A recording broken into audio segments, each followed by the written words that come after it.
We need to pay these individuals. So just agree with that. Number one, right? You have Secret Service agents at the Correspondents' Dinner. You have Coast Guard in Iran or all around the United States of America, ICE, Border Patrol, everybody else that's under this umbrella. They're all probably within 15 to 30 days of not receiving a paycheck again, because at a certain point, the president can't do what he's been doing, which is finding the money in the couch cushions, so to say. Speaker Johnson needs to do. He needs to review what the Senate has sent over under this budget reconciliation process. Florida Congressman Brian Mast on this program yesterday demanding pay for DHS workers as the funding debate intensifies on Capitol Hill. This following the third attempted assassination of President Trump as Secret Service workers go unpaid. But they're still protecting the president. The DHS funding bill still stalled as GOP leaders narrowly managed to clear a budget resolution for immigration spending. But many are threatening to oppose the rule when it reaches the House floor this morning for a vote. House Republicans also moving forward with a vote today for the renewal of FISA Section 702. That is set to expire tomorrow. I want to bring in Arkansas Congressman Rick Crawford. He chairs the House Intelligence Committee. Congressman, I want to get your expectations on these votes for today. Well, I hope everybody's going to step up and do the right thing. And look, if you don't like the underlying bills, I get that. But, you know, in the interest of trying to get this stuff done, killing the rule is not the appropriate play. And so I'm hoping that our team recognizes that. It's important that we at least be able to address these underlying bills. And as my colleague in the previous segment, or the video you just aired, Brian Mast, we need to pay our DHS employees, namely the Secret Service, TSA, Coast Guardsmen and women, and things of this nature. So yeah, this is becoming a real problem for the country. And quite frankly, these Secret Service guys, they're working out of their own pockets. They're paying for hotels with their own credit cards. They can't file their per diem, and so not only are they taking a hit personally, financially, but it's also a credit ding because they're loading up their credit cards and the interest accrued on that. We haven't even begun to calculate that. So this is a bad deal all the way around. Yeah, no, it's time to step it up and get it done. The Secret Service aides, you're right. They're charging their credit cards while protecting the president, which is hard to believe that that's even happening. I want you to listen to Senator Rick Scott. He was on the program with Maria on Monday. Listen to the Senate side of this and what he thinks should happen. We ought to take a vote on funding all of Homeland Security. If they don't do it, first off, we should never have been in this position. We should never have allowed all the Democrats' priorities being passed in January and then ours not being passed, Homeland Security.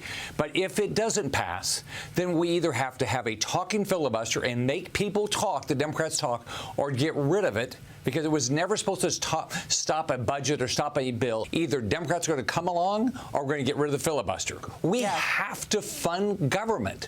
We have to fund Homeland Security, TSA, Secret Service, Coast Guard. I want to get your reaction to that. Well, I agree with him wholeheartedly. The filibuster, look, I'm not in the Senate, so I can't pretend to understand those arcane rules that exist over there, but I'm not sure they understand them fully either. But the point being this, American people understand that things are not getting done, and if the filibuster is the impediment to that, then address the filibuster. It can't just simply be an administrative function where you just check a box and say, I declare filibuster. You ought to have to go down to the floor and actually physically engage in the filibuster if you're that committed to blocking an underlying bill or preventing our DHS workers from being paid, then by gosh, you ought to be on the record and stand there in the well of the Senate and explain yourself to the American people. Otherwise, this administrative tactic that they use is they're hiding behind it because they don't have the courage to face the American people.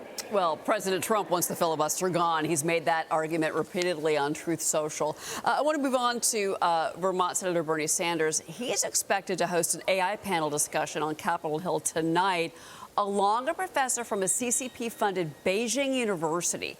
This event's going to focus on what he is calling the existential threat of AI. Sanders pushing for an AI data center moratorium. Well, the Treasury Secretary, Scott Bessent, slammed the event. He said the U.S. is home to the most talented AI researchers in the world. Instead of harnessing American innovation, Senator Sanders is inviting foreign nationals to tell the U.S.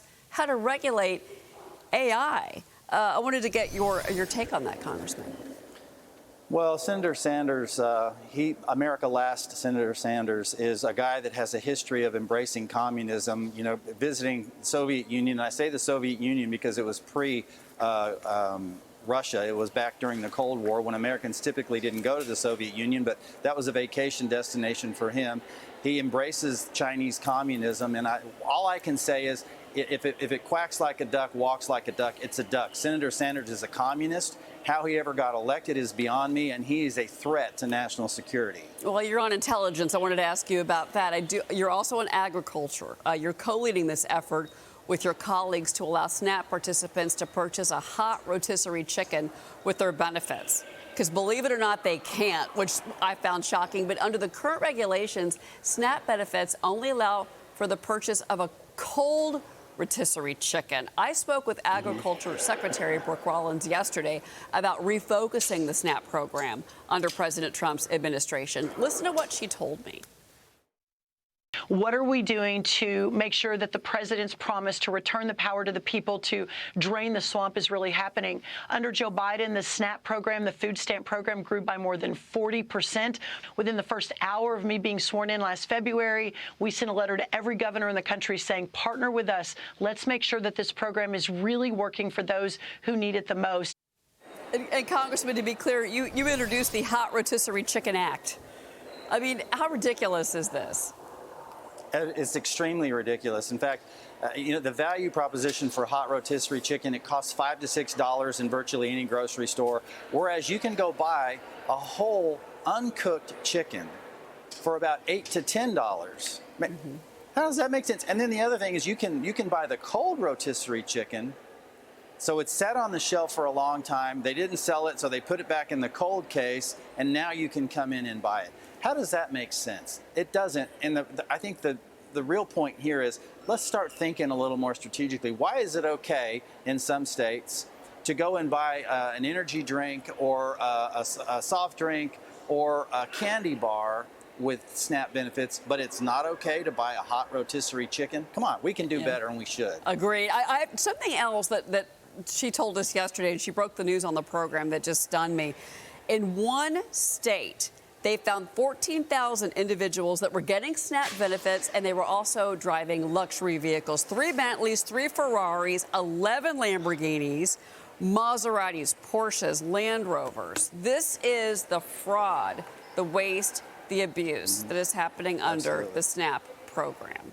Your reaction? Well, these are state-administered programs with federal dollars, and so where you go to states like Arkansas under the leadership of Senator Sanders, our Governor Sanders, and our state legislature, we've actually done tremendous reforms in the state of Arkansas, and there are a handful of others that are doing the same thing and asking for waivers from USDA so that they can implement common sense solutions. So I would say come to Arkansas, see how we're doing it, and get these people that are driving around in Bentleys, keep them from using these benefits that are designed to help people who need it, not just people who want it. Congressman Rick Crawford, we really appreciate your time this morning. Thank you for being here. We're going to watch the Hot Rotisserie Chicken Act. Something else. Good deal. Thank you. Thank you, sir. All right, we'll be right back, everybody.